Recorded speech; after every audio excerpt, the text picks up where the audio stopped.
Bismillahirrahmanirrahim. Perkenalkan, nama saya Nazar Indrianto.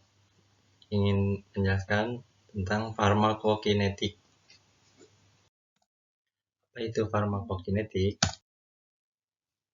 Farmakokinetik merupakan riset tentang gimana badan berhubungan dengan zat yang diberikan buat segala durasi paparan obat. Buat postingan ini, perihal ini terpaut erat namun sangat berbeda dari farmakodinamik yang mempelajari lebih dekat dampak obat pada badan.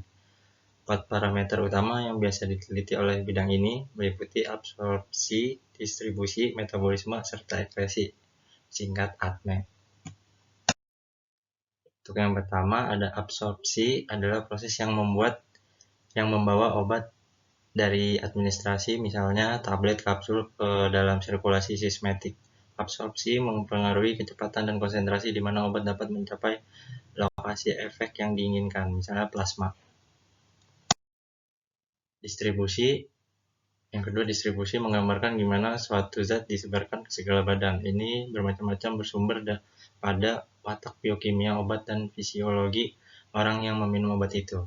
Dalam penafsiran yang sangat simpel, distribusi bisa dipengaruhi oleh dua aspek utama, yaitu difusi serta konveksi.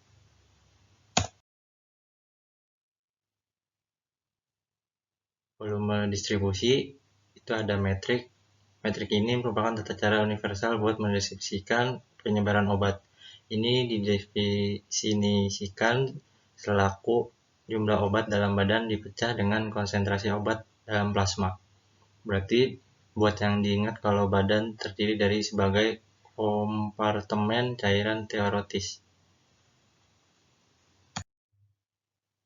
Peningkatan protein di dalam tubuh obat mungkin terikat protein dan bebas.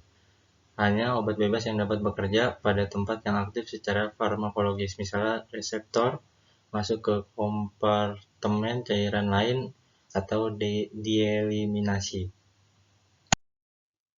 Pengeluaran atau ekskresi adalah proses pembuangan obat dari tubuh. Ginjal paling sering melakukan ekskresi, tetapi untuk obat-obatan tertentu mungkin melalui paru-paru, kulit, atau saluran pencernaan. Di ginjal, obat dapat dibersihkan dengan filtrasi pasif di glomerulus atau sekresi di tubulus, dipersulit oleh reabsorpsi di beberapa senyawa. Clearance adalah istilah penting saat memeriksa ekskresi. Ini didefinisikan sebagai rasio tingkat eliminasi obat terhadap konsentrasi obat dalam plasma. Ini dipengaruhi oleh obat, aliran darah, dan status organ pasien. Model kinetik ini dapat digunakan untuk memperkirakan kondisi mapan dan penghapusan total obat. Kondisi mapan adalah ketika pemberian obat dan pembersih seimbang, menciptakan konsentrasi plasma yang tidak berubah oleh waktu.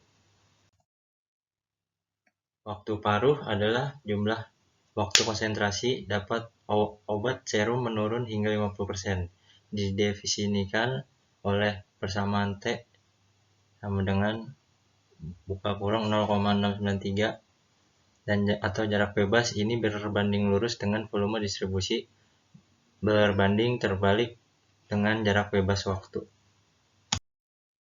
Kinetika adalah manifestasi grafis dari metabolisme dan ekskresi yang merupakan gambaran dari waktu paruh pengobatan. Dua bentuk utama kinetika obat dijelaskan oleh kinetika orde 0 versus kinetika orde pertama.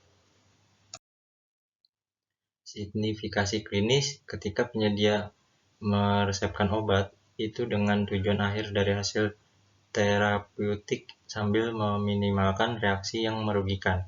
Pemahaman penyeluruh tentang farmakokinetik sangat penting dalam membangun rencana pengobatan yang melibatkan pengobatan.